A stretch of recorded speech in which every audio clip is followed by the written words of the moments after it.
ফরিদগঞ্জে চিংড়ি প্রতীকের প্রার্থী এম এ হান্নানের পক্ষে সংবাদ সম্মেলন, হামলা ও ষড়যন্ত্রের অভিযোগ। ফরিদগঞ্জ থেকে মোহাম্মদ মশিউর রহমানের করা প্রতিবেদনে দেখুন বিস্তারিত। চাঁদপুরের ফরিদগঞ্জে স্বতন্ত্র প্রার্থী চিংড়ি প্রতীকের আলহাজ এম এ হান্নানের পক্ষে এক সংবাদ সম্মেলন অনুষ্ঠিত হয়েছে। শুক্রবার সন্ধ্যায় ফরিদগঞ্জ প্রেস ক্লাবে আয়োজিত এই সংবাদ সম্মেলনটি ফরিদগঞ্জ প্রেস ক্লাবের সভাপতি মোহাম্মদ মামুনুর রশিদ পাঠানের সভাপতিত্বে এবং সাধারণ সম্পাদক নুরুল ইসলাম ফরহাদের সঞ্চালনায় অনুষ্ঠিত হয়। সংবাদ সম্মেলনে তার সমর্থকদের ওপর নির্বাচনী প্রচারণাকালে একাধিক হামলা, ভাঙচুর ও ষড়যন্ত্রের অভিযোগ তুলে ধরা হয়। সংবাদ সম্মেলনে লিখিত বক্তব্য পাঠ করেন চিংড়ি প্রতীকের সাবেক পৌর মেয়র ও নির্বাচন কমিটির সমন্বয়ক মঞ্জিল হোসেন। তিনি বলেন, আলহাজ এম এ হান্নান দীর্ঘ ১৭ বছর ধরে বিএনপির রাজনীতির সঙ্গে যুক্ত থেকে জেল, জুলুম, মামলা, হামলা ও নির্যাতনের মুখেও ফরিদগঞ্জে দলকে ঐক্যবদ্ধ রেখেছেন। তবে দলের ভেতরে থাকা একটি কুচক্রী মহলের ষড়যন্ত্রে ফরিদগঞ্জের রাজনৈতিক পরিবেশ কলুষিত হয়েছে এবং সাধারণ মানুষের আশা আকাঙ্ক্ষা ভেঙে দেওয়া হয়েছে। বক্তব্যে আরও বলা হয়, এ পরিস্থিতিতে ফরিদগঞ্জবাসীর আহ্বানে সাড়া দিয়ে আলহাজ এম এ হান্নান স্বতন্ত্র প্রার্থী হিসেবে চিংড়ি প্রতীক নিয়ে নির্বাচনে অংশ নেন। নির্বাচনী প্রচারণায় উপজেলার ১৫টি ইউনিয়ন ও একটি পৌরসভায় অভূতপূর্ব গণজোয়ার সৃষ্টি হয়েছে। এই গণসমর্থন দেখে প্রতিপক্ষের একটি চক্র পরিকল্পিতভাবে সহিংসতা ও বিশৃঙ্খলা সৃষ্টি করছে বলে অভিযোগ করা হয়। সংবাদ সম্মেলনে দাবি করা হয়, গত ৫ ফেব্রুয়ারি গুপটি ইউনিয়নে পূর্ব ঘোষিত নির্বাচনী কর্মসূচিতে হামলা চালানো হয়।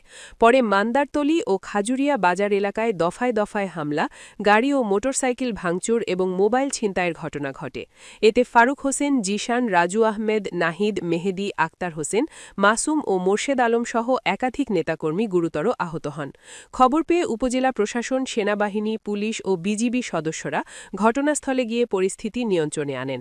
এছাড়া একই রাতে রূপসা উত্তর ইউনিয়নের সাবেক চেয়ারম্যান ও চিংড়ি প্রতীকের অন্যতম নেতা বিল্লাল হোসেনের বাড়িতে হামলার ও নির্বাচনী অফিস ভাঙচুরের ঘটনাও সংবাদ সম্মেলনে উল্লেখ করা হয়।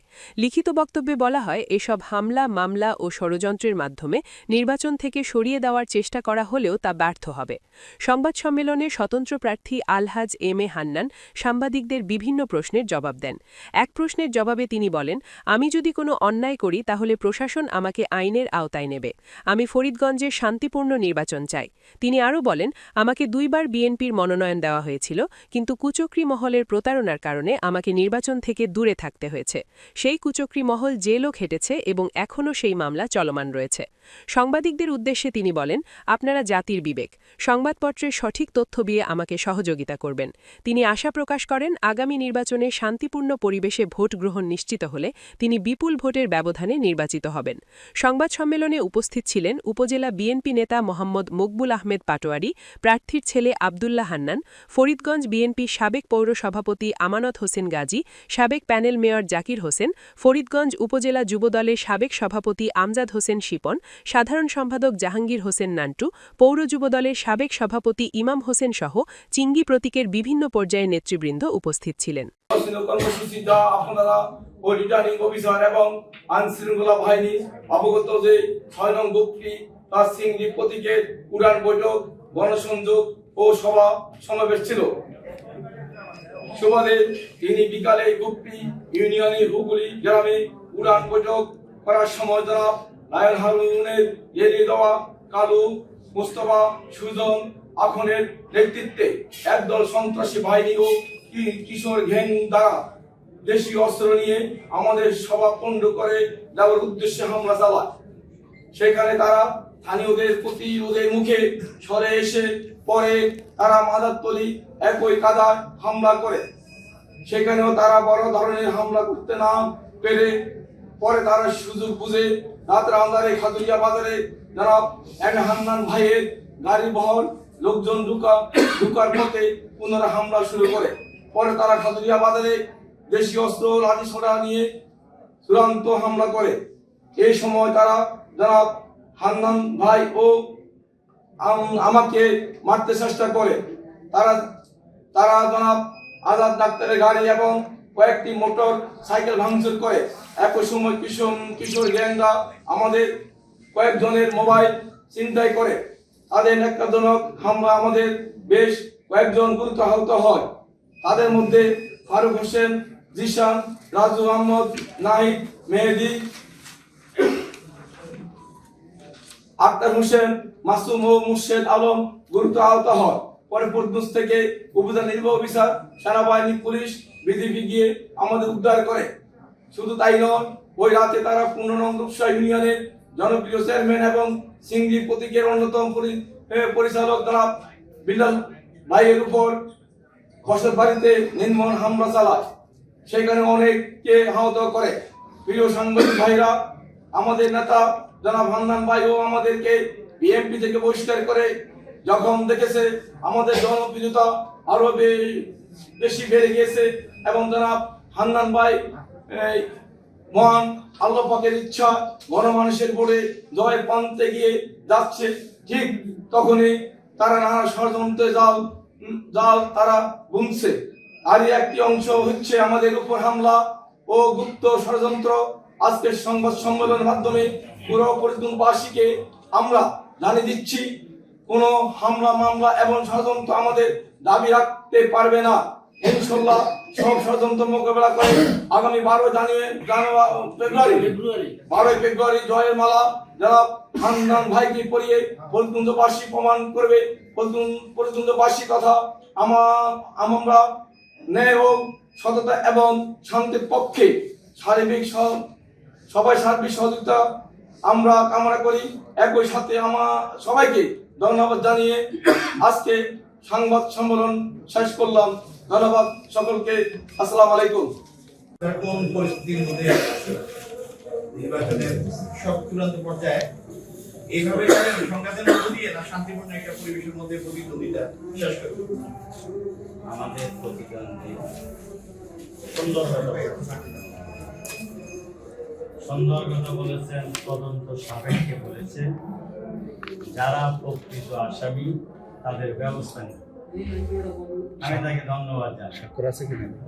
তাহলে যেই লোকগুলি আমাদের পূর্বে নির্ধারিত উঠান বৈঠকে হামলা করেছে, ওই লোকগুলি ওইখানে মিছিল করার কথা না, এরা কারা করেছে? আমরা তো উঠান মিটিং করে ওইখানে হামলা করার চেষ্টা করতে পারিনি। পরে আমরা 16 দানায় গিয়েছি, তখন আজান দিচ্ছে, আমাদের গাড়ির সম্মুখে তারা গাড়ি বহরের সম্মুখে দাঁড়িয়ে যায় এবং প্রতিরোধ করে। এই লোকগুলি কারা এটা প্রশাসন দেখেছে, এটা তদন্তের আর প্রয়োজন হয় না। প্রশাসনের সম্মুখেই তারা বিশৃঙ্খলা সৃষ্টি করেছে। প্রশাসন তখন কোনো ভূমিকা পালন করে নাই। প্রশাসন আজকে আইন শৃঙ্খলার মিটিংয়ে বলেছে, আমাদের অভিযোগের ভিত্তিতে তারা এখন থেকে কঠিন ভূমিকা পালন করবে। তবে আমি যতটুকু আইন শৃঙ্খলা বুঝি, 16 দানা যেভাবে আমাদেরকে আঘাত করেছিল, তখন যদি আইন শৃঙ্খলা কঠোর ভূমিকা পালন করত, তাহলে খাজুরিয়া বাজারে পুনরায় ঘটনার পুনরাবৃত্তি ঘটত না। সেই 16 দানায় আমাকে ইট পিটকা মেরেছে, ভাগ্যের ভালো সাইডে না করে উপরে দিয়ে পড়েছে, আমি আঘাত পেয়েছি। আমি দেখি নাই আরবটি আমাদের একের যুবদলের সেক্রেটারি, সে বলেছে আমাকে পিছন দেওয়া বাড়ি দিয়েছে এবং সে ওই বাড়ি তার হাত দিয়ে রক্ষা করেছে, তার হাত খুলে গেছে। যদি ওই বাড়ি সে সেভ না করতো, তাহলে আমার মনে হয় আমি স্পটেই ডেট হতাম। তাহলে আমার বক্তব্য, এই নেতাকর্মী কারা? আমার কোন নেতাকর্মী যদি এখন কারো উপরে আক্রমণ করে, তাহলে প্রশাসন অবশ্যই আমাকে ধরবে, আমার নির্দেশে করেছে। তাহলে যার নেতাকর্মী আমাদেরকে আক্রমণ করেছে, ওই প্রার্থীর নির্দেশ ছাড়া এই ঘটনা হতে কোনোদিনও পারে না। আমরা যতদিন রাজনীতি করি বা সমাজে চলি, বুঝেছি যে আইন শৃঙ্খলা বাহিনীকে আপনাদের মাধ্যমে বলেছে, এখন আজকে থেকে না, গতকাল যে ঘটনা ঘটেছে, ওই ঘটনার যদি বিচার না করে, যদি তাদেরকে কারাবন্দী না করে, আইনের আওতায় না আসে তাহলে ফরিদগঞ্জ মনে হয় না নিরপেক্ষ নির্বাচন হবে। এবং চ্যানেল 1 ইচ্ছাকৃতভাবে বলে এই চ্যানেল 1 ধর ধর ধর, তাদেরকে ঘুষিয়েছে, তাদেরকে মেরেছে। আপনাদের আরো আপনাদের সাংবাদিক বিন্দু কিছু ক্যামেরা টিকেছে মনির কোন পত্রিকা আমি জানি না, তারও ক্যামেরা খাওয়া দিয়েছে, তাদেরকেও ঘুষিয়েছে। এবং আইন শৃঙ্খলার বাহিনীর সম্মুখে যেই ধরনের উত্তেজিত বাক্য ইউজ করেছে, আমি জানি না আইন শৃঙ্খলা বাহিনী তদন্ত করে কি পদক্ষেপ। এই পরিস্থিতিতে আপনারা কি নির্বাচনের শেষ পর্যন্ত যাবেন কিনা? মনে করেন যে এরকম পরিস্থিতি থাকবে, আইন শৃঙ্খলা রক্ষাকারী বাহিনীর ভূমিকা এমন থাকবে, বা আপনাদের কতটুকু আশ্বস্ত করেছে লেভেল প্লেইং ফিল্ডের জন্য? ওনারা আমাদেরকে আশ্বস্ত করেছে ওনারা লেভেল প্লেইং ফিল্ড করবে। তবে যত গ্যাঞ্জাম যত কিছুই করে আমরা নির্বাচনের মাঠে থাকবো এবং ইনশাল্লাহ আমরা নির্বাচন করব। আমি আইন শৃঙ্খলা বাহিনীকে বলেছিলাম যে তারা তো এখন বাড়িতে বাড়িতে গিয়ে হুমকি করে, যে হুমকি দেয় সেটার কি প্রমাণ আমি দেব? সেটা আপনারা গোয়েন্দা সংস্থা লাগান, গোয়েন্দা সংস্থা লাগিয়ে দেখেন কে কাকে ধমক দেয়। মোবাইলেও ফেসবুকে ধমক দেয়, ওই ফেসবুক থেকে তাদেরকে আপনারা আইনের আওতায় আসে। আমার ছেলে মেয়েও যদি ধমক দেয়, এমনকি আমিও যদি ধমক দিই, আমাকে অ্যারেস্ট করেন। আমাকে যদি কারাতে ভিতরে রেখে নির্বাচন করলে সুস্থ হয়, আমাকে কারাগারে রাখেন। আর 4 নেতা কর্মী এইভাবে হুমকি ধমকি দিচ্ছে, বাড়িতে বাড়িতে গিয়ে নির্বাচনের পরে দেখিয়ে দিবে, এই করবে সেই করবে, এটা মনে হয় আইন শৃঙ্খলার গোয়েন্দা সংস্থার কাছে আমার মনে হয় নিউজ আছে। এই নিউজ মোতাবেক যদি ব্যবস্থা করে, বেশি না 25 থেকে 30 জন লোককে যদি তারা সে আইনের আওতায় আনে, তাহলে নির্বাচন ফরিদগঞ্জে ইনশাল্লাহ ভালো। আনন্দ ভাই, আপনার সংবাদ সম্মেলনের ঠিক 2 থেকে আড়াই ঘন্টা বাইরের কথাটা বন্ধ করা হবে। যিনি প্রার্থীতা করছেন উনি সংবাদ সম্মেলন করেছেন এবং অভিযোগ করেছে গতকালকে যে ঘটনা ছিল সেটা আপনার নির্দেশে কিংবা আপনার নেতা কর্মীরাই তাদের উপরে হামলা করেছে এবং ওনারা বলছেন 20 থেকে 25 জন আহত হয়েছে। আপনি যদি বিষয়টা বলেন আসলে। সাংবাদিক ভাইগণ, আইন শৃঙ্খলার সম্মুখে ঘটনা হয়েছে, যদি আমি করে থাকি আমার কর্মীরা, তাহলে আমাকে অ্যারেস্ট করা হবে। মিথ্যা অভিযোগ যাদের কথা হলো মিথ্যা কথা বলা, আচ্ছা আমি এভিডেন্স বলবো না, ওনাদের সাংবাদিকদের কাছে এভিডেন্স আছে, আইন শৃঙ্খলার বাহিনীর কাছে এভিডেন্স আছে, সারা বাংলাদেশে মিডিয়া প্রচার করছে আমি আক্রমণ করেছি না তার লেলে দেয়া বাহিনী আক্রমণ করেছে, আপনাদের কাছে ভিডিও ফুটেজ আছে। হ্যাঁ, আমি বলছি যখন আমি আক্রমণ করতে, যখন আমরা 16 দানা আঘাত করলো, আমরা চলে আসতেছি খাজুরিয়া, তখন আমরা যখন শুনলাম আমাদের মেয়র সাহেবকে এবং প্যানেল জাকিরকে ধরে মারপিট করছে এবং আমার এলাকার থেকে লোকজন আসছে তাদেরকে বাজারে ফেলে মারধর করছে, তখন কেউ যদি আত্মরক্ষার্থে কাউকে যদি মারে, এটা কি আমার নেতা কর্মী আগে মারা হয় না যে উস্কি দিয়েছে এটা তার ফল? এটা বিচার বিভাগ, তদন্ত বিভাগ এবং সাংবাদিক বিন্দু আপনারা নির্ধারণ করে আপনারা আপনাদের চ্যানেলে প্রচার করেন। আমি এখনো বলছি, যদি আমি লেলিয়ে দিয়ে থাকি আমাকে আইনকে বলেন আমাকে কারাবন্দী করতে। আর যদি এই মিথ্যা যদি অপপ্রচার করে, সাংবাদিক নিজে বেরিয়ে এসে আগে আগে কেউ মামলা করে, আপনারা সমাজের লোক, এই বাংলাদেশের লোক, একজনকে মেরে এসে আগে আগে মামলা করা, আগে আগে সংবাদ সম্মেলন করা, এটা সেটা চরিত নিয়ম। আপনারা আমার চেয়ে অনেক ভালো বুঝেন। আমি এখন চ্যালেঞ্জ করলাম সাংবাদিকের সামনে, আমরা শান্তিপূর্ণ পথসভা করেছি, এলাকায় যান, সাংবাদিকদের কাছে ভিডিও ফুটেজ আছে, চ্যানেল 1 এর কাছে ভিডিও ফুটেজ আছে, আপনাদের অনেক সাংবাদিকদের কাছে ভিডিও ফুটেজ আছে, এখন পুলিশের কাছে আছে। আমি কি করেছি নাকি ভদ্রলোক সাংবাদিক সম্মেলন করেছে, ওনার লোকজন করেছে, যে আপনারা সেটা আপনারাই সাংবাদিক তদন্ত করেন, তদন্ত করে আপনারাই আইন শৃঙ্খলা বলেন যে মিথ্যা কথা যদি কেউ বলে তার বিরুদ্ধে কি একটা মামলা যদি মিথ্যা দিয়ে করা হয় সেটা 211 হয়, 211 হয়। অর্থাৎ উল্টা যিনি অভিযোগ দেয় তাকে অ্যারেস্ট করে। ভাই এই ঘটনায় কি আইনি পদক্ষেপ নিয়েছেন আপনি? আর আপনাদের কতজন নেতা কর্মী সব আগে ভাইরা কিন্তু এইগুলি অভিযোগ, এইগুলি আইনি পদক্ষেপ আমাদের সমস্যা দিয়েছে এবং আমি একটা মামলা প্রক্রিয়া করেছি। যেহেতু আমার এখানে আঘাত করেছে, আমাকে বাড়ি দিয়েছে, আমি স্বতন্ত্র প্রার্থী হিসেবে আমি একটা মামলা করব। আজাদ সাহেবের গাড়ি ভেঙেছে প্রশাসনের সম্মুখে এবং ফারুককে রাস্তায় ফালিয়ে আসার সময় হাজুরের থেকে গরু ফিটার মতন ফিটিয়েছে, এইগুলি ভিডিও ফুটেজ আছে। তারপরে যদি কোনো ভদ্রলোক যদি মিথ্যা অভিযোগ দেয়, এটা আপনারা আমি যদি ভাই সাংবাদিক হতাম, আমি তখনই প্রত্যাখ্যান করতাম যে ভাই আপনার কথাগুলি মনে সত্য না। ভাই আপনার কাছে কি মনে হয় নির্বাচনী কেন্দ্রিক প্রশাসন যথাযথ ভূমিকা নিচ্ছে? আসলে আমার কাছে এখন পর্যন্ত যথাযথ ভূমিকা পালন করতে আমি দেখিনি। আপনাদের উচিত, আপনাদের রিজিওনাল এসপি, আপনাদের প্রশাসন আনসামিনাসকে স্বীকার করেছে উনি কঠোর ভূমিকা গতকাল করে নাই, তারপরে ধরে এনেছে। এখন থেকে কঠোর ভূমিকা পালন করবে। আমরা দেখেন ভাই আসলো ভয়ে ওই কালীর বাজার দিয়ে আসছি, তাহলে যদি মারে কোথায় যাবে?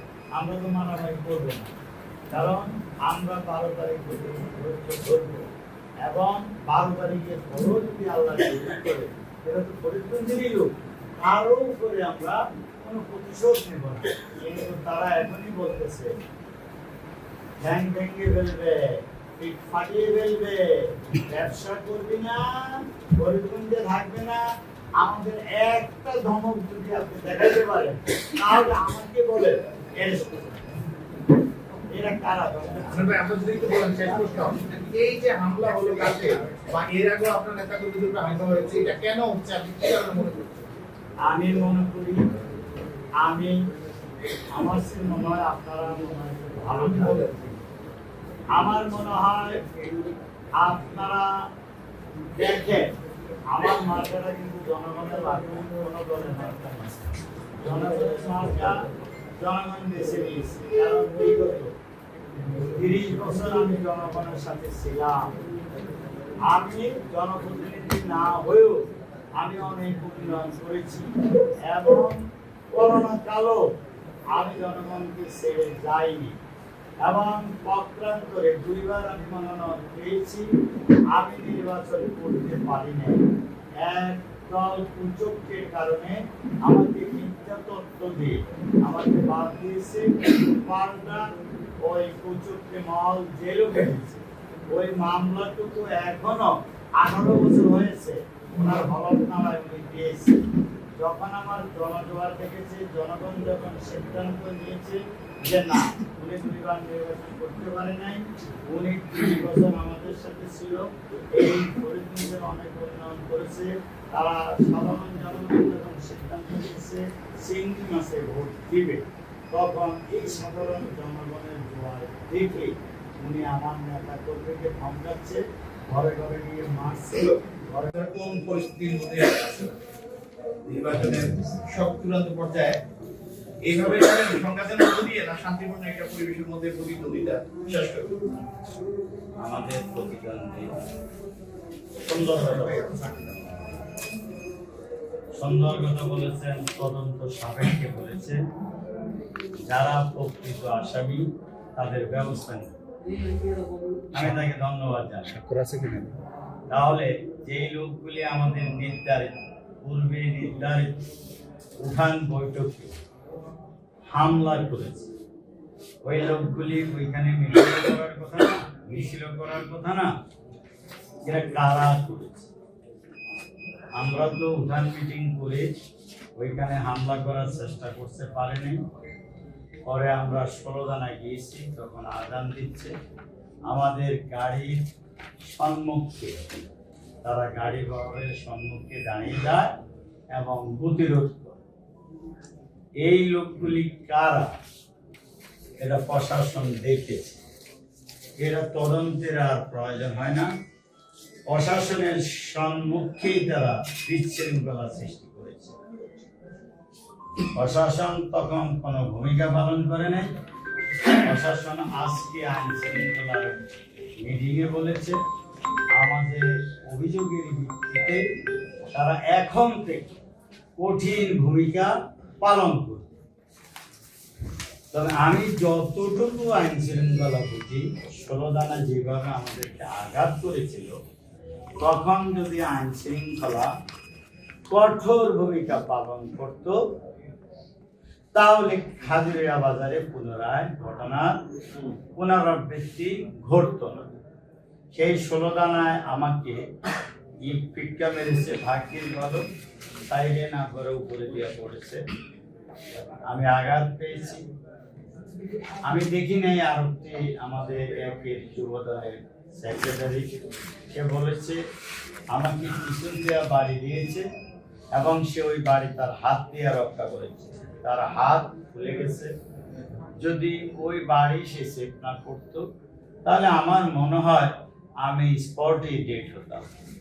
তাহলে আমার বক্তব্য, এই নেতাকর্মী কারা? আমার কোন নেতাকর্মী যদি এখন কারো উপরে আক্রমণ করে তাহলে প্রশাসন অবশ্যই আমাকে ধরবে, আমার নির্দেশে করেছে।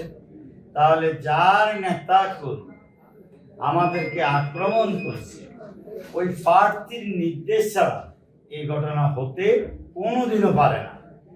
আমরা যতদিন রাজনীতি করি বা সমাজে চলি বুঝেছি যে আইন শৃঙ্খলা বাহিনীকে আপনাদের মাধ্যমে বলেছে, এখন আজকে থেকে না, গতকাল যে ঘটনা ঘটেছে ওই ঘটনার যদি বিচার না করে, যদি তাদেরকে কারাবন্দী না করে, আইনের আওতায় না আসে, তাহলে ফরিদগঞ্জ মনে হয় না নিরপেক্ষ নির্বাচন হবে।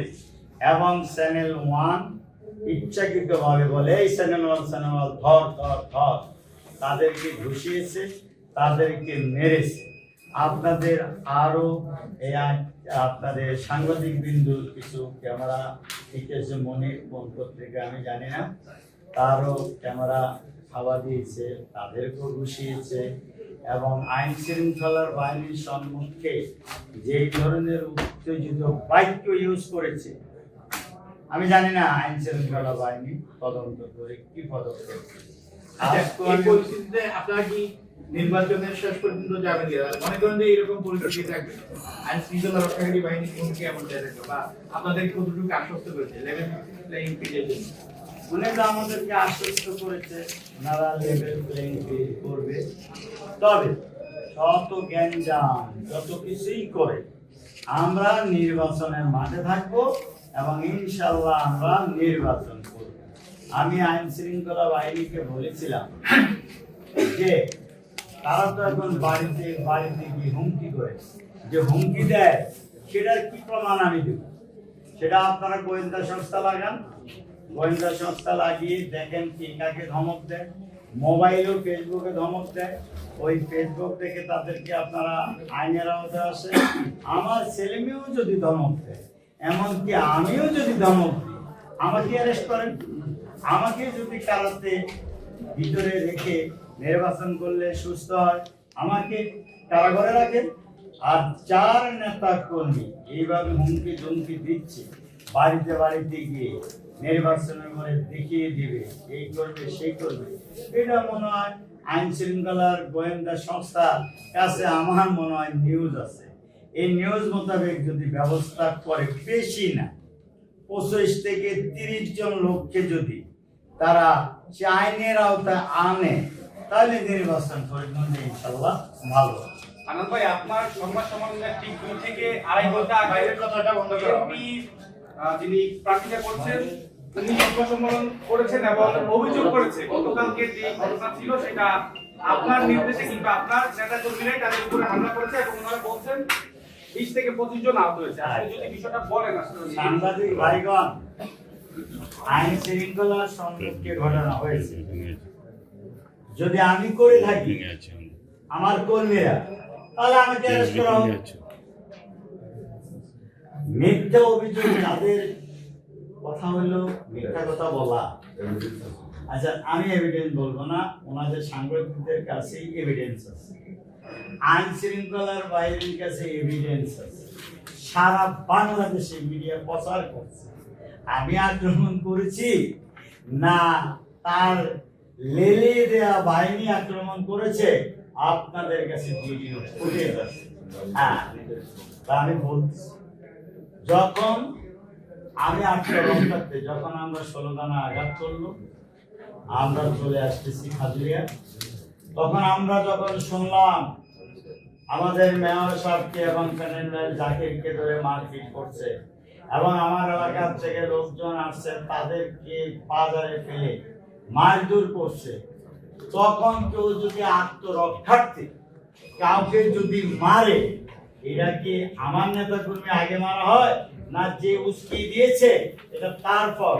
এটা বিচার বিভাগ, তদন্ত বিভাগ এবং সাংবাদিক বিন্দু আপনারা নির্ধারণ করে আপনারা আপনাদের চ্যানেলে প্রচার করেন। আমি এখনো বলছি যদি আমি লেলিয়ে দিয়ে থাকি আমাকে আইনকে বলেন আমাকে কারাবন্দী করতে, আর যদি এই মিথ্যা যদি অপপ্রচার করে সাংবাদিক নিজে মেরে এসে আগে আগে কেউ মামলা করে, আপনারা সমাজের লোক, এই বাংলাদেশের লোক, একজনকে মেরে এসে আগে আগে মামলা করা, আগে আগে সংবাদ সম্মেলন করা, এটা সেটা চরিত্র নিয়ম, আপনারা আমার চেয়ে অনেক ভালো বুঝেন।